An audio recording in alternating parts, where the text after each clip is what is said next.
Hi guys, let's get into another question that I hear from some autoimmune folks, and that is my condition genetic? And there's two kind of pieces to this that I want to touch on. So first off, no. I mean, yes, but no. And I'll just go right into that first point. Let's take celiac disease. So the vast majority of celiacs are going to have one of the two celiac genes, the HLA genotypes, the DQ8 and the DQ2. So you do you do see those more frequently in celiacs. I mean, the vast majority of them will have one of them. But there's also an awful lot of people who have a celiac gene who never develop celiac disease. So what does that mean? What it means, I think it's Mark Hyman, like the big functional medicine guy, has talked about this.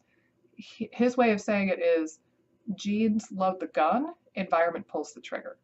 So here's what he means by that. Yes, you need that loaded gun in order to do the thing. Like in order to have this autoimmune thing, you have to have some amount of genetic predisposition toward that disease. But whether or not those genes get turned on or turned off, and if they ever manifest, is entirely dependent on what your body's up to and the stressors and the toxins and the things that you encounter on a day-to-day basis. So that is the way to look at these genes. I think it's something like 30% of the Caucasian population has at least one of the celiac genes, but only, 2% of the population ever goes on to develop celiac disease.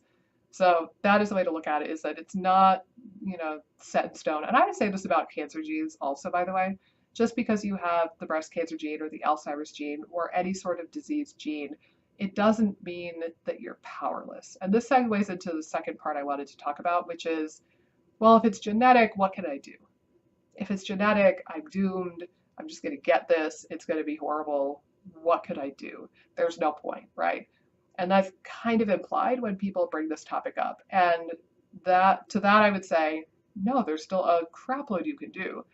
The usefulness in knowing the genetics of it, in knowing if you're going to be more predisposed to celiac disease or more predisposed to Alzheimer's or breast cancer, is that you know where you have some weakness and where you might need to really keep a good close eye on things.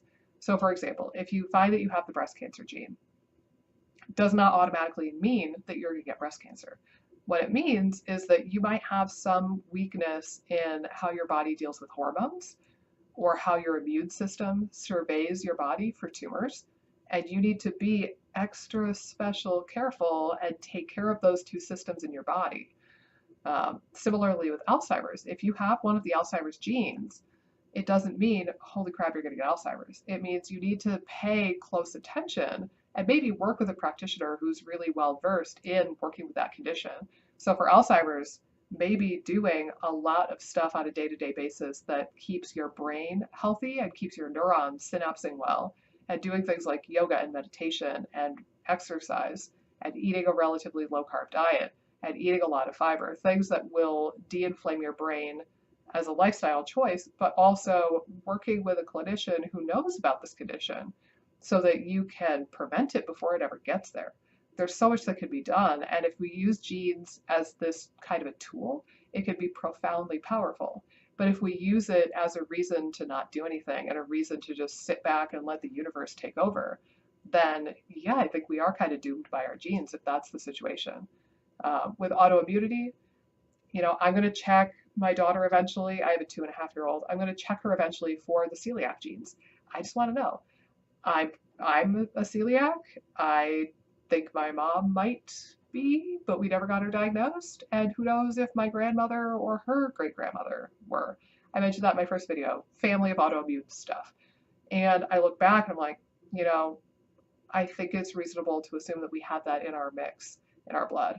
And I don't know if my husband does on his side, but knowing whether or not my daughter even has that, I think is going to be useful. And then there's other stuff on 23andMe and similar, genetic services that I think can be useful. But it's just learning about your body, where you have some weaknesses, and where you need to focus more of your attention and more of your TLC when you're taking care of your body.